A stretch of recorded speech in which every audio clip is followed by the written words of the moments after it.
Et salut à tous et bienvenue pour le Lap Time Challenge de la semaine. Comme d'habitude, la vidéo se découpera en 3 parties, peut-être, parce qu'en fait, c'est les vacances, je vais aller vite. Donc, je vais faire la découverte. Et puis après, on verra, soit j'arrive à faire un tour rapide très, très rapidement, soit sinon, si j'ai l'or, je vous le montre. Enfin, je sais pas encore ce que je vais faire, mais vous allez le savoir tout de suite. Oh là, j'ai vu quoi là? Oh là là. Hyundai. C'est une voiture électrique, ça? Je suis sûr que c'est une voiture électrique. Ah, elle est rouge. Bon, comme je disais, et je vais pas passer beaucoup de temps pour faire le défi. Vraiment pas. Ah, classement. Allez, on va déjà aller prendre le meilleur temps. Alors, paramètres de la bestiole.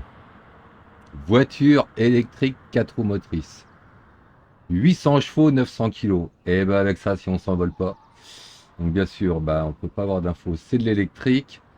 Répartition du poids, 45 à l'avant, 55 à l'arrière.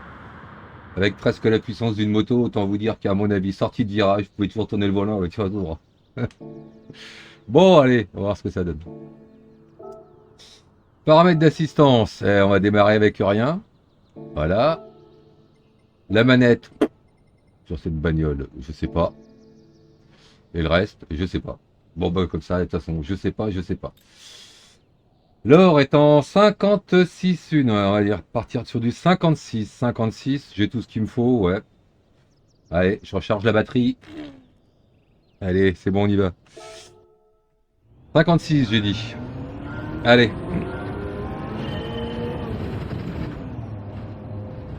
Ah ouais, d'accord. Déjà, alors, c'est pas étonnant. Paramètres de la manette, au max. Ici, je vais mettre au moins 7. Allez.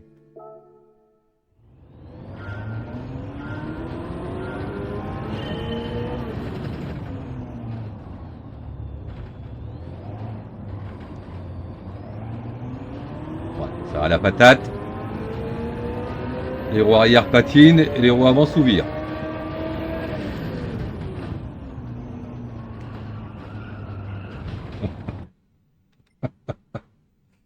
Bon, laisse tomber pour la semaine dans le défi. Ouais, ça va être particulier, faut y passer un peu de temps et en plus sur Spa il est long. Bon, je vais faire un tour sans trop forcer, juste pour maîtriser la voiture.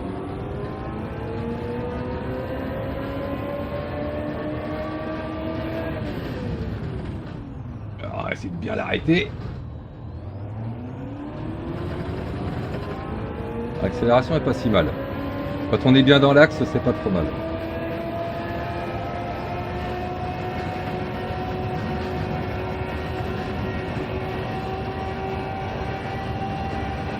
Alors l'avant s'ouvre, mais quand on est à haute vitesse en appui, l'avant est très dur. Bien sûr, pas de vitesse pour rétrograder, pour céder. Ah, s'ouvrir, s'ouvrir.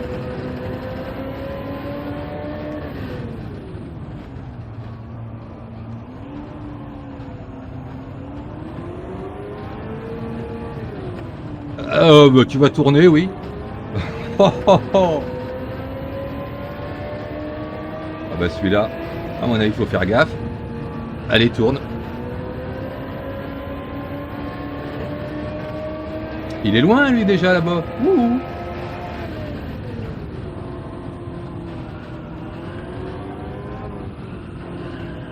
Oh, ça veut pas.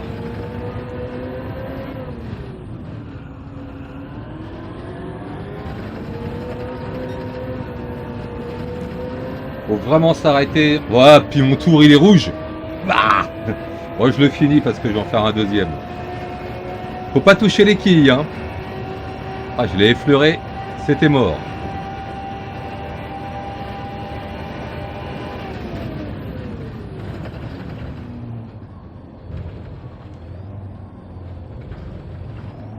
J'avais dit quoi? 56? Je sais plus.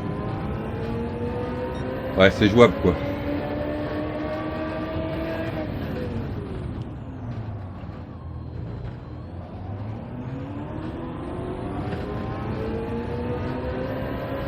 Pour les virages lents, faut bien attendre d'être bien droit et accélérer plein pot. Et surtout pas trop tôt.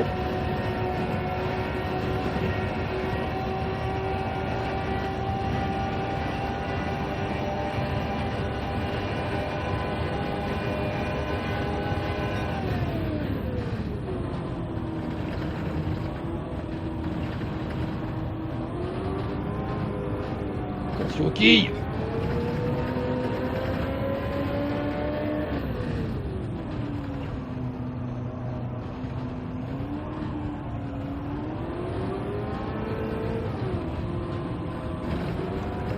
Les quilles qui font peur.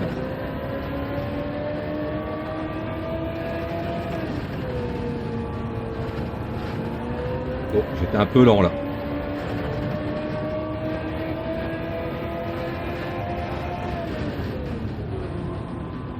Trop large.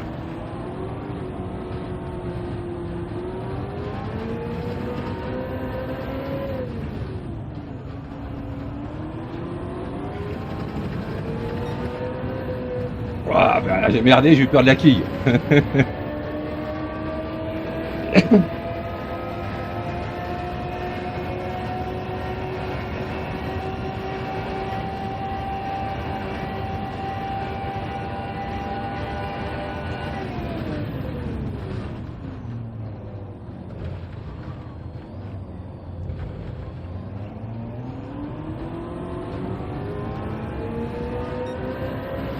Ouais, 55 c'est bon. En plus, je sais pas ce que je vais vous apprendre là-dessus. Il n'y a pas de passage de vitesse, il n'y a pas de machin, il n'y a pas de...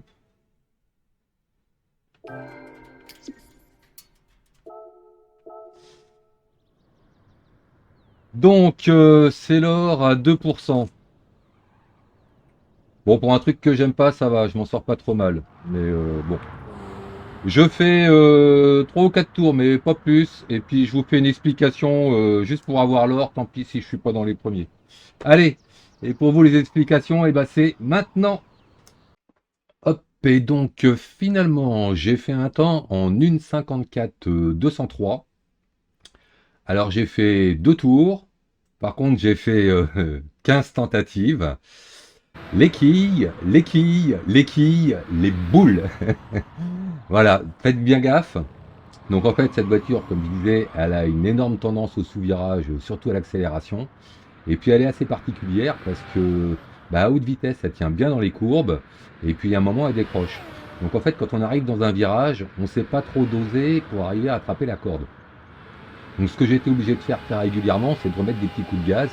Parce que sinon, on pique trop à la corde, on touche une quille, et là, c'est mort. Et si jamais on arrive un tout petit peu plus vite, et comme à Souvir, on se retrouve à l'extérieur. Donc j'ai tendance à freiner un petit peu plus tôt que ce qu'il faudrait, je pense, avec cette voiture. Et puis je remets un petit peu de gaz pour arriver à doser la corde et surtout éviter ces gentilles quilles. Voilà.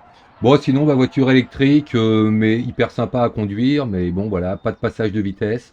Je vous ai quand même fait des explications avec accélérateur frein, vous allez voir ça. Allez, on y va tout de suite. Je vous explique le tour rapide.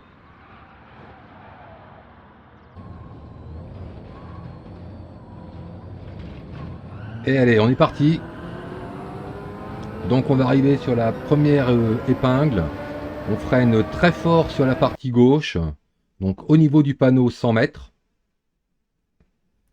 Donc on reste en appui sur le frein bien fort en ligne droite sur la partie gauche. Puis on commence à aller à l'intérieur et là on va faire un petit peu de dégressif. On est obligé sur cette voiture comme il n'y a pas de rétrogradage.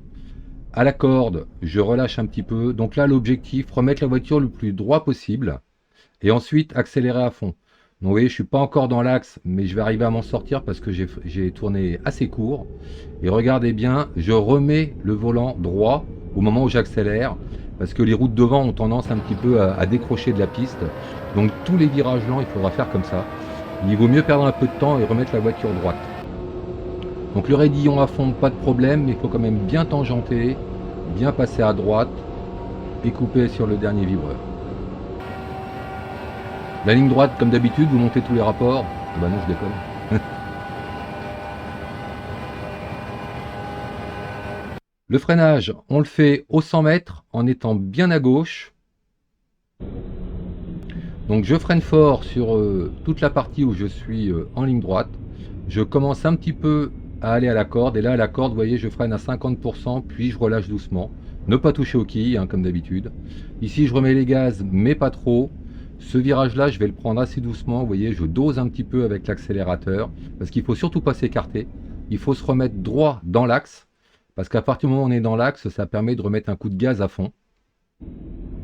Donc ici, on repart à fond en étant bien à gauche.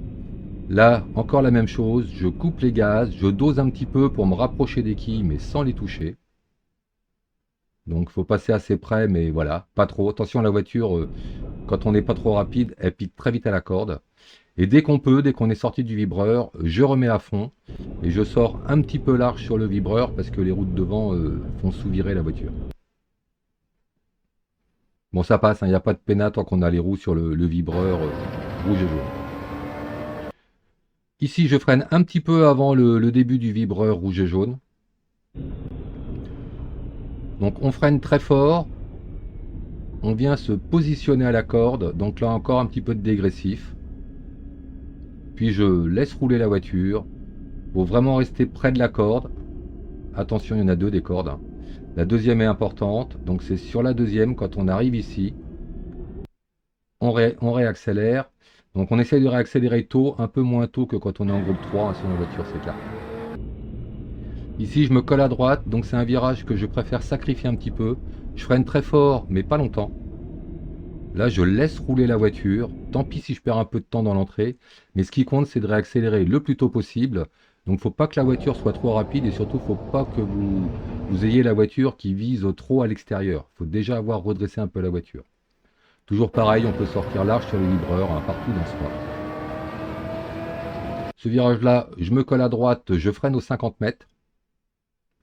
Donc encore la même chose, le premier virage, je vais le prendre assez lent, je trouve. Mais vraiment, ce que je cherche à faire, c'est venir toucher la corde. Et dès que je suis à la corde, ça me permet de réaccélérer à fond. Il ne faut surtout pas être large en entrée de ce virage-là. Parce que là, ça permet de garder gaz à fond tout le temps sans trop s'écarter. Ici, je freine un tout petit peu avant d'être en dessous la passerelle. Donc je suis bien écarté sur mon freinage fort.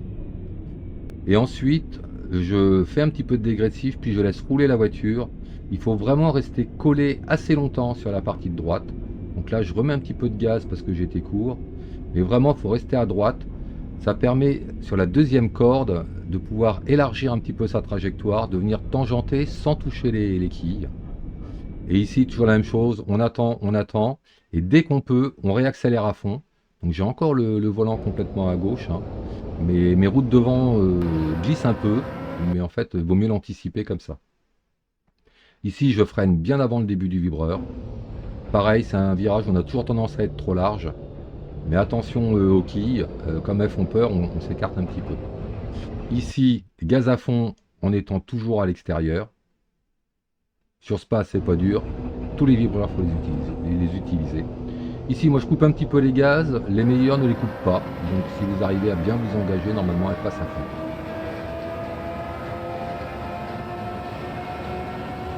Ce virage-là se prend à fond, mais il faut bien l'anticiper. Donc, il faut commencer à mettre les roues de droite dans la partie verte. Alors, pas les 4 roues, hein, juste les roues de droite. Ici, elle passe sans problème avec les ailerons. Et on arrive sur la dernière chicane. Donc, je freine un tout petit peu après la bande blanche qui traverse la piste. Ça veut dire un peu avant les 150 mètres. Bien à gauche.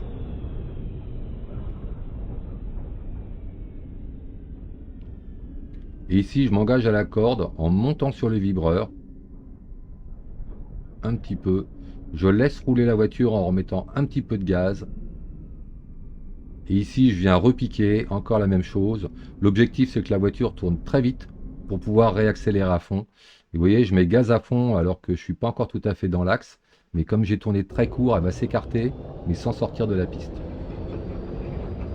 Voilà, ouf, on est arrivé au bout. Au moins vous aurez pas mal aux mains, il n'y a pas de changement de vitesse. Allez, avec ça vous avez l'or, il n'y a pas de problème. Bon courage à plus, ciao.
Alors pour récupérer mon fantôme, vous allez dans le mode sport,